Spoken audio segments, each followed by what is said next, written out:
ಒಬ್ಬರ ನಂಟು ಒಬ್ಬರಿಗುಂಟು ಎಂಬುವ ನಿನಗೆ ಮಾಡಕ್ ಬೇರೆ ಕೆಲಸ ಇಲ್ವಾ? ಯಾರಗೋ ನಂಟು ಹೇಳುವರಾರೆಲ್ಲುಂಟು ದೇವರು ಬರೆದ. ಹಾಯ್ ಸುಪ್ರಿಯಾ, ಏನು ಮಾಡ್ತಾ ಇದೀಯಾ?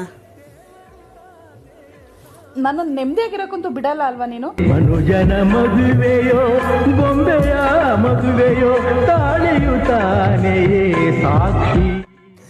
ಸುಪ್ರಿಯಾ, ನನ್ನ ಜೊತೆ ಸ್ವಲ್ಪ ಮಾತಾಡಬೇಕಾಯಿತು. ಹೇಳು. ಅಲ್ಲ, ನಿನಗೆ ನನ್ನ ಕಂಡ್ರೆ ಇಷ್ಟ ಇದೆ ಅಲ್ಲಮ್ಮ? ಅಯ್ಯೋ, ನಿನ್ಗೆ ಎಷ್ಟಲ್ಲಿ ಹೇಳೋದು? ನನಗಂತೂ ಸಾಕಾಗಿದೆ. ನಿನ್ನ ಅದೇನಂತ ನನಗೆ ಮದುವೆ ಮಾಡಿದ್ರು. ನನಗೆ ನಿನ್ನಂತವ್ನು ಇಷ್ಟ ಇಲ್ಲ, ನನಗೆ ದುಡ್ಡಿರೋನ್ ಬೇಕು ಅಂತ ಹೇಳ್ದೆ ತಾನೆ. ನನಗೆ ದುಡ್ಡಿರೋನ್ ಬೇಕು, ನನಗೆ ಇಷ್ಟ ಇಲ್ಲ. ಸರಿ ಬಿಡಮ್ಮ, ನಾನೇನು ನಮ್ಮದೇ ಹಾಳು ಮಾಡೋಷ್ಟು ಕೆಟ್ಟವನಲ್ಲ. ಇವತ್ತಿನ